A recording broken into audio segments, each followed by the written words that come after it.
जानकी नायकं रामचन्द्रं अच्युतं केशवं सत्यभामाधवं माधवं श्रीधरं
सीतया शोभितो दंडकारण भूपूर्णताकारण लक्ष्मणेनान्वितो वानरः सेवितो अगस्त संपूजितो राघवः पातु मां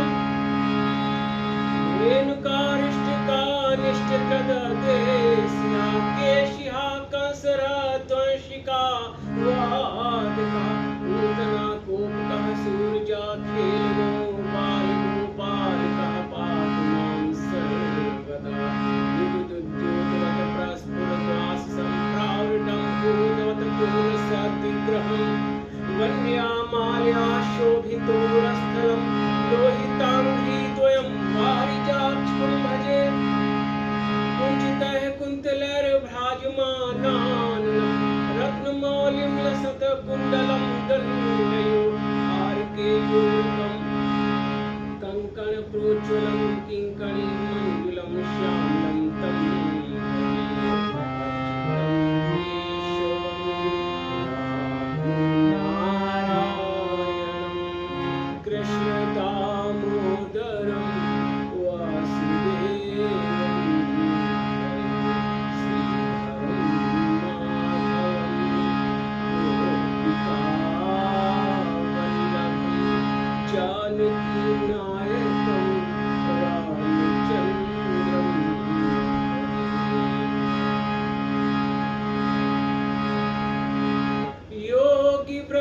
दुर्लभ गति जोई तो कहूँ आज सुलभ भय सोई मम दर्शन फल परम अनुपा जीव पाव निज सहज स्वरूपा मम दर्शन फल परम अनुपा जीव पाव निज सहज स्वरूपा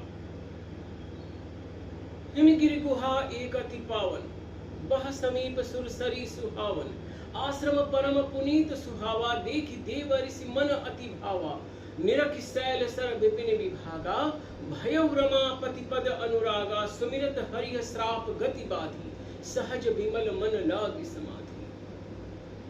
ज्ञान मार्ग से साधना का जिसका भाव हो, ज्ञान मार्ग से साधना करे, और जिसे भक्ति भाव से चलना हो, भक्ति मार्ग से चले, या दोनों मार्गों से चले। परंतु भक्ति भाव में अनंत लाभ है। परब्रह्म नारायण वासुदेव के दर्शन भी हो जाते हैं, और जब उनका दर्शन होता है तो स्वयं की अनुभूति स्वयं हो जाती है, स्वयं के आत्म तत्व का साक्षात्कार स्वयं हो जाता है। क्योंकि जब नारायण वासुदेव तुम्हारे समक्ष होंगे तो स्वयं के भी आत्म तत्व की अनुभूति स्वतः हो जाएगी। मम दर्शन फल परम अनुपा, जीव पाव निज सहज स्वरूपा। तो जब भाव हो तो भक्ति मार्ग से साधना करो, और जब भाव हो तो ज्ञान मार्ग से साधना करो। अपनी भाव दशा के अनुसार साधना करना चाहिए। ओम नमो नारायणाय, ओम नमो नारायणाय, ओम नमो नारायणाय, ओम नमो नारायणाय।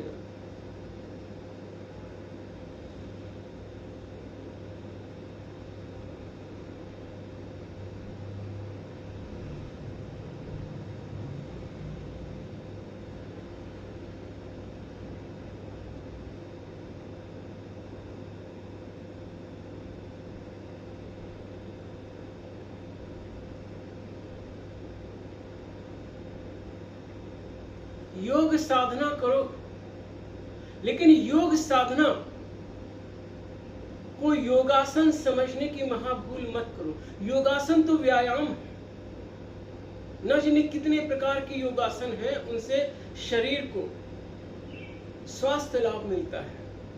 वो योगासन करना उत्तम है, लेकिन वो तन के लिए है। योगासन योग नहीं है। आजकल मिथ्या अति भ्रमात्मक प्रचार प्रसार हो रहा है, और योग के टीचर योग के नाम पर लाखों रुपए कमा रहे हैं। उनको भी नहीं पता है कि योग क्या है। वो योगासनों को सिखा सिखा कर अपने को घोषित कर रहे हैं कि हम योगाचार्य हैं। वे योगाचार्य नहीं है, वो व्यायाम के आचार्य हैं। ये योगासन हमारे ऋषियों के व्यायाम है, इनसे शरीर स्वस्थ रहता है।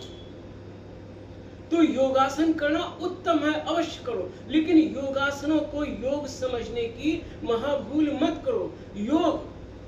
योग क्या है? योग तो स्वयं की अनुभूति है, स्वयं का जागरण है। या मन मूर्छा में है, संसार की ओर भाग रहा है, हम स्वयं को ही भूल गए। तो जब स्वयं का स्मरण हो तो जो स्वयं की अनुभूति होती है, स्वयं का दर्शन नहीं होता है। दर्शन तो दृश्य का होगा, वहां पे दो होने चाहिए। स्वयं की अनुभूति होती है। हमें स्वयं का ही अनुभव कहाँ हो रहा है? क्योंकि मन संसार की ओर भाग रहा है, हम स्वयं को ही विस्मरण कर गए। तो स्वयं की अनुभूति योग है, और उसकी साधना का मार्ग हमारे ब्रह्मर्षि गणों ने बताया है। महर्षि पतंजलि का योग दर्शन आप जो है गीता प्रेस से खरीद लीजिए, उसको आप स्वाध्याय कीजिए। उसकी व्याख्या महर्षि ओमानंद तीर्थ ने पातंजल योग प्रदीप में बहुत उत्तम की है। उसका स्वाध्याय कीजिए। उपनिषदों का स्वाध्याय कीजिए। भगवद गीता में भगवान योगेश्वर कृष्ण योग को समझा रहे हैं। तो योग क्या है, इसे समझो। अथ योगानुशासनम प्रथम सूत्र है योग दर्शन का। दूसरा सूत्र क्या है? योगः चित्त वृत्ति निरोधा, चित्त की वृत्तियों को निरुद्ध करना योग है। और फिर उसका परिणाम बताया गया है, तदा दृष्टा स्वरूपे अवस्थानम, तब हमें अपने स्वयं के आत्म तत्व की अनुभूति होती है, स्वयं के स्वरूप में स्थिति होती है। इसके अतिरिक्त क्या होता है? हमारा चित्त जैसी चित्त वृत्ति चल रही होती वैसा ही वो करता है। वृत्ति सारूप्यम इति रत्र। फिर योग के 8 अंग हैं। यम नियम आसन प्राणायाम प्रत्याहार धारणा ध्यान समाधि। और योग के लिए आसन को लेकर क्या कहा गया है? सुखमासनम, जिस आसन से आप सुखपूर्वक बैठकर योग की साधना कर सके। तो योग दर्शन में योगासनों का कोई वर्णन ही नहीं है। मैं एडवोकेट अमित श्रीवास्तव, स्वामी अमित श्री नारायण, नैमिषारण्य क्षेत्र, सिविल कोड सीतापुर, द्वार संख्या 3, मैं आपको बता रहा हूं, प्रमाण दे रहा हूं कि महर्षि पतंजल का योग दर्शन उठाइए, उसमें कहीं योगासनों का वर्णन ही नहीं है, उसमें योग साधना का वर्णन है। तो योग को समझो। योग से जीवन की परम उपलब्धि प्राप्त होती है, लेकिन आसनों को, व्यायामों को योग मत समझो। किसको छल रहे हो? स्वयं को ही तो।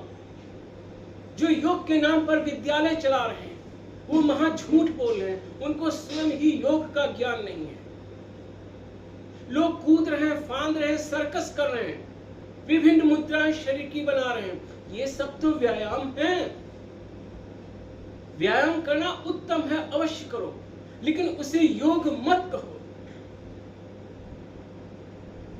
योग तो योगः चित्त वृत्ति निरोधा,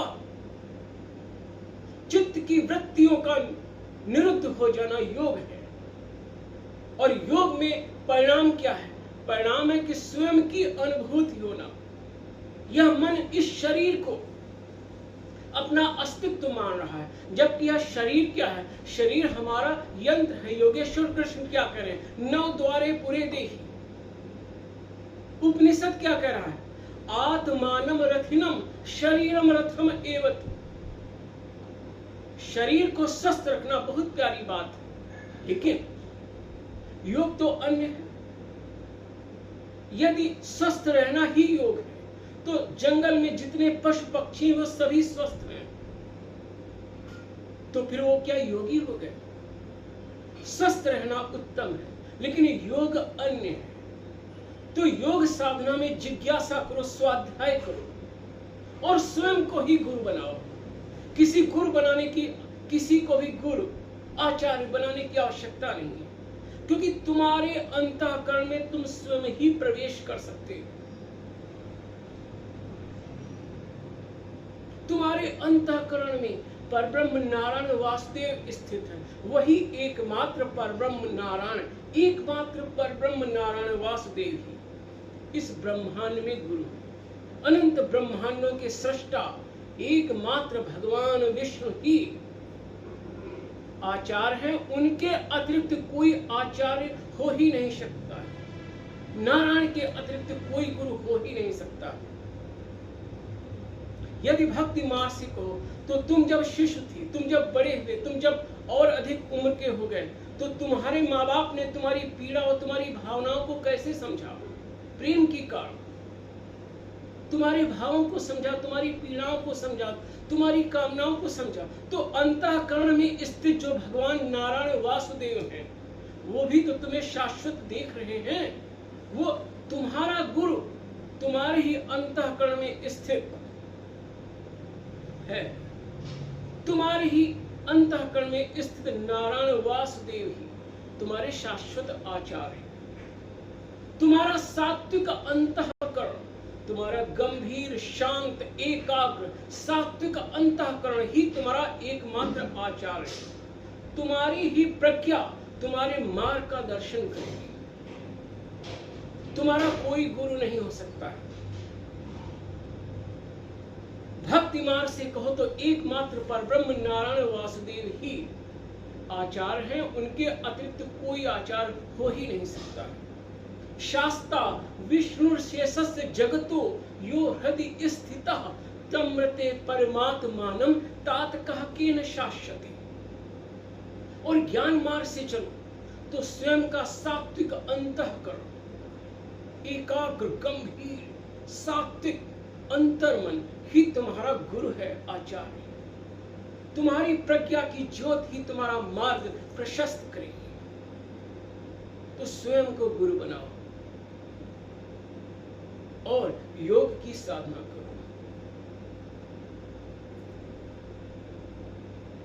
तुम्हारी अनुभूति ही तुम्हें प्रमाण देगी कि तुम सत्य के मार्ग पर हो।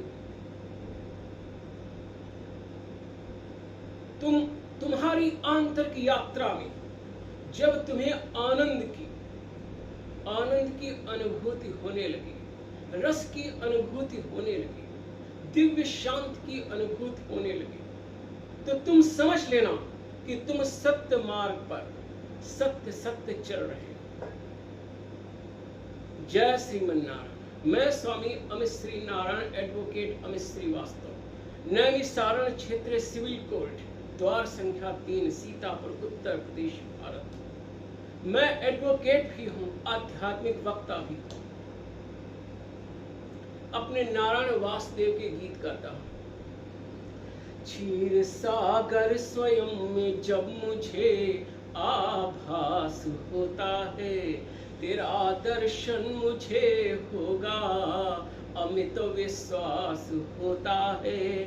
तुम्हारी साधना में जब भी श्रद्धा जाग जाती है, वैष्णवी ज्योति से भासित यह हृदय